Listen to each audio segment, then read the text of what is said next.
I have two daughters with a rare bone marrow failure disorder called Shwachman-Diamond Syndrome, SDS for short, and I want to get on here and tell you how they were diagnosed.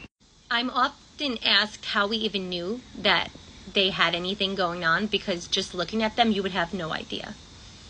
So Kayla is 6 years old right now, and she still doesn't really present with obvious symptoms. So if I'm going to tell this story, I have to go back to when Nora was born. Kayla was 2 years old when Nora was born. At around 5 months old, I took Nora to the pediatrician and asked for blood work because she just wasn't gaining weight.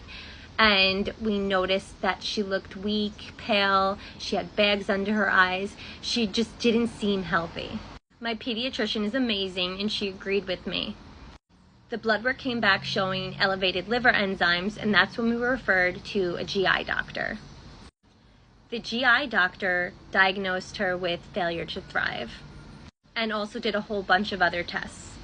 We did a sweat test that ruled out cystic fibrosis and another panel of tests that, checked her liver, and everything came back negative. This is kind of when the diagnosis journey began, and I saw every type of doctor under the sun. Her hepatologist did a liver biopsy that showed some unknown process occurring in her liver, and it also showed fibrosis. This kind of left us with more questions than answers. And in the meantime, we were also doing genetic testing, and all of those results were coming back negative, including the whole exome sequence, which should have picked up their diagnosis. When the whole exome sequence came back negative, that's when I said, we need to do further testing. And our geneticist, who was amazing, said that there was only a 5% yield between the whole genome sequence and the whole exome sequence. But I said, I don't care, run that test, and she did it.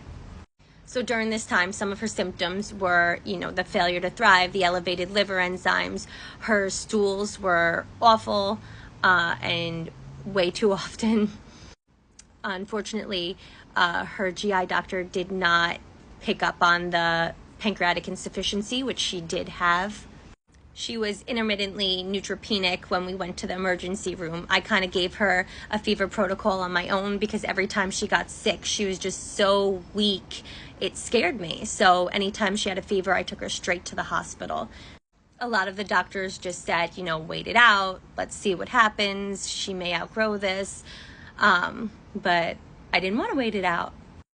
When Nora was 15 months old, we got the call from her geneticist that the whole genome sequence picked up the mutation on the SBDS gene, which diagnosed her with Shwachman-Diamond Syndrome. She said that we had to test all of our other children because it was genetic. It's autosomal recessive, so that means every time me and my husband have a child, they have a 25% chance of having this diagnosis of SDS, a 25% chance of not having anything, and a 50% chance of being a carrier.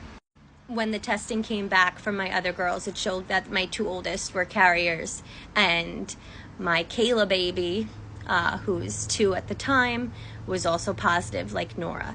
But for her, it was exclusive to her blood and bone marrow. So it is possible to have SDS and not have any obvious symptoms.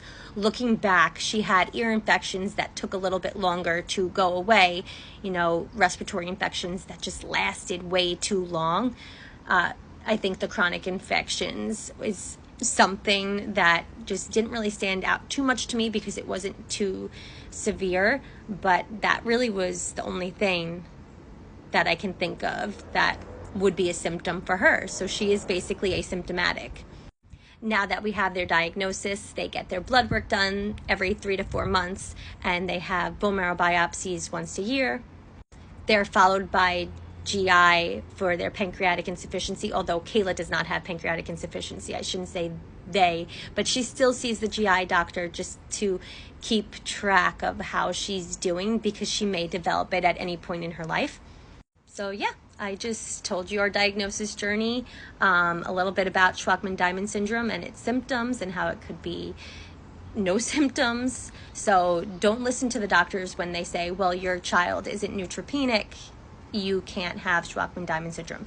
Push for more testing. The whole exome sequence doesn't always pick it up. It's a hard mutation to identify.